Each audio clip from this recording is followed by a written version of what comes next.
Et à présent, mesdames et messieurs, nous parvenons à notre débat principal d'aujourd'hui, centré toujours sur la nuit du destin ou Laylatul Qadr, la nuit de la miséricorde et de la grâce. La meilleure nuit du mois de Ramadan et de l'année tout entière est celle dite d'Al-Qadr ou Laylatul Qadr, ou la nuit du destin. Elle est une des nuits impaires des 10 derniers jours du mois sacré du Ramadan, considérée comme bénie chez les musulmans. C'est une nuit bénie où Dieu accepte l'invocation des croyants et donne beaucoup de miséricorde et de grâce. Dieu a dit que cette nuit, à elle seule, vaut plus que 1000 mois de servitude et d'adorer Dieu, ce qui vaut à peu près 83 ans. Et elle marque le début de la descente du wahy, du Coran sur le prophète Mohammed, paix et bénédiction soit sur lui. Et pour mieux aborder ce sujet, mesdames et messieurs, nous avons le plaisir d'accueillir au bout du fil Dr Kamal Gadallah, qui est professeur à l'université d'Al-Azhar. Bonjour Dr Kamal. Bonjour. Alors, premièrement, si on parle de la nuit du destin ou Laylatul Qadr, oui. Oui. Laylatul Qadr a un grand mérite de par ses bénédictions et également le bon Dieu a mentionné dans le Coran qu'elle vaut à 1000 mois. Oui.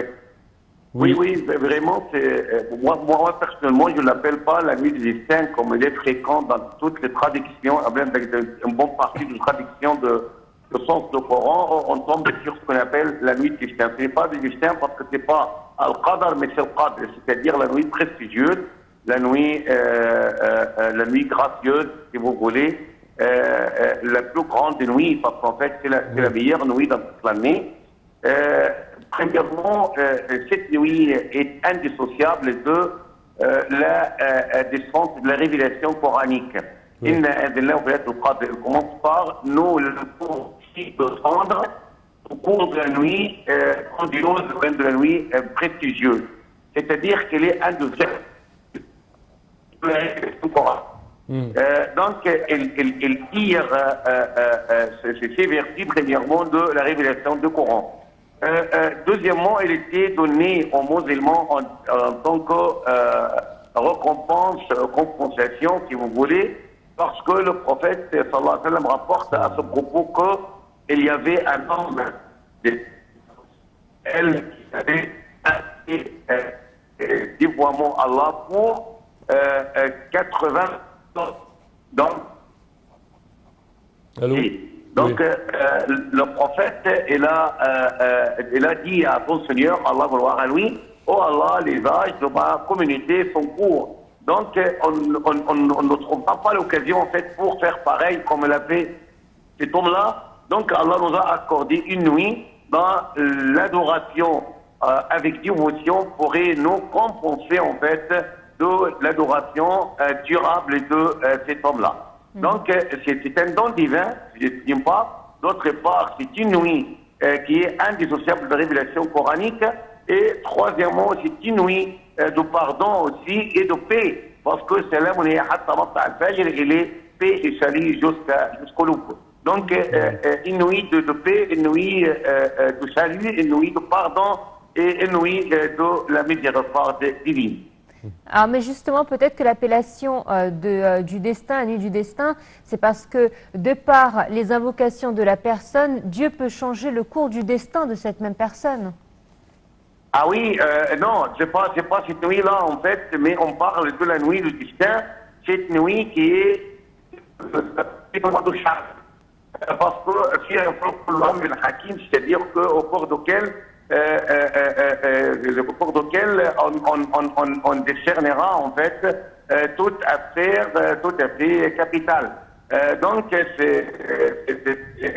y a plusieurs divergences entre les exégètes en ce qui concerne cette affaire, mais on se contente en fait de s'arrêter à la lettre de l'appellation Laylatul Qadr, ce n'est pas le Qadr. C'est-à-dire la nuit du Qadr, Qadr Azim, une grande importance, une importance grandiose. Donc c'est dans ce contexte-là que j'accepte pas la bonne partie de tradition qui sont ce Coran qui ont mis la nuit du destin au lieu de la nuit grandiose ou bien la nuit prestigieuse. Alors, nous savons que justement, elle survient durant les jours impairs des 10 derniers jours du mois du Ramadan, c'est-à-dire les 21, 23, 25, 27 et 29. Qu'est-il conseillé de faire durant ces nuits? Ah oui, on conseille de faire ce que le prophète sallallahu alayhi wa sallam a fait, c'est-à-dire d'essayer de célébrer dans le cadre de possibles des préoccupations de la vie quotidienne pour se consacrer à augmenter les actes cultuels dans la récitation du Coran, les prières surrogatoires et aussi la donation faite au profit de pauvres et de nécessiteux, c'est-à-dire de se consacrer davantage en fait à adorer Allah. Parce que le prophète sallallahu alayhi wa sallam, qu'est-ce qu'il faisait lors d'arrivée des 10 derniers jours du mois de Ramadan, et se couper complètement avec tout le délice de la vie, y compris les relations charnelles avec les épouses, y compris par exemple les préoccupations tout à fait grandioses, et se consacrer à faire la retraite spirituelle à la mosquée. Étant donné que la retraite spirituelle n'est pas faisable pour le moment en raison de Covid-19 et des mesures préventives qui sont en vigueur, donc on pourrait faire cette retraite d'une façon psychologique, c'est-à-dire donner plus s'attacher à la vie quotidienne comme jadis et d'essayer de s'attacher plutôt à l'adoration et aux actes cultuels plus qu'auparavant, d'essayer par exemple de rester beaucoup de temps à la mosquée entre les prières, par exemple, si la mosquée est ouverte, par exemple, entre la prière de Dhuhr, c'est-à-dire du midi et celle de l'après-midi, on pourrait y passer, par exemple, réciter le Coran et écouter peut-être des leçons religieuses, des cours religieux, et tout ça. Donc, il faut en fait créer cette atmosphère spirituelle et spiritualiste qu'on n'est plus sur la terre, mais on est plus attaché au ciel. Donc, c'est comme ça qu'on pourrait être gratifié de ce bienfait de la nuit du destin. Également, Dr Kamel, le prophète avait mentionné une invocation spécifique pour cette nuit du destin. On parle de Allahumma innaka afoun karimun tuhibbul afwa fa'fu anna. Si vous pouvez nous donner plus de détails. Oui, c'est l'invocation capitale en fait de cette nuit parce que le prophète il était interrogé par notre mère de croyants Aïcha, ô messager d'Allah, si je tomberais sur la nuit, c'est cette nuit bénie, donc qu'est-ce que je dois dire? Elle a dit, ô Allah, notre Seigneur, tu aimes bien le pardon, tu es pardonneur, tu es clément, donc pardonne-nous, accorde-nous le pardon. Donc c'est la meilleure des options parce qu'en fait, le problème pour nous dans cette vie, ce sont les péchés. Et les pécheurs, péchereuses, en fait, donc on fait beaucoup de péchés. Une fois on est épuré, si vous voulez, ou bien purifié de tel péché, donc on ouvre ainsi une voie vers la rectitude et la réussite. Donc c'est ça l'essentiel. Et ensuite, donc c'est la vocation générale. Si vous voulez quelque chose, par exemple, de personnel, pour vous, qui est propre à vous, donc le prophète il a dit c'est-à-dire invoquer Allah si vous voulez, même si vous n'avez pas un lacet pour votre sujet, d'accord, vous pourrez dire Allah accorde-moi un lacet de ma chaussure. Donc même pour la moindre des choses. Peut-être parce que vous avez besoin de l'argent, donc invoque Allah de l'argent. Vous avez besoin, par exemple, d'enfants. Invoque Allah de vous accorder les enfants. Par exemple, vous avez un problème quelconque.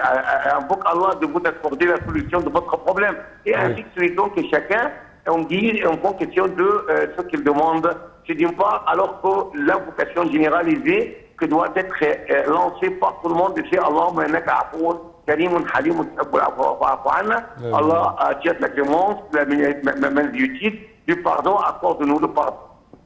Alors, Dr Kamel, pourquoi nous ne connaissons pas, une dernière question très rapide, pourquoi nous ne connaissons pas la date exacte de cette nuit?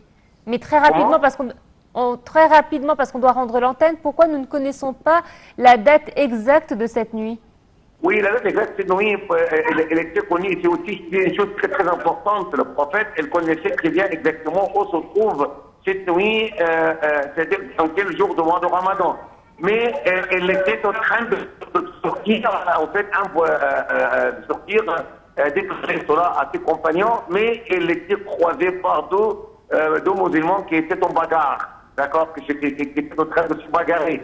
Donc, pour résoudre ce différend, il a oublié, en fait, donc, cela nous indique aussi le malheur de l'animosité, du conflit, qui pourrait nous conduire à rater beaucoup de grâce.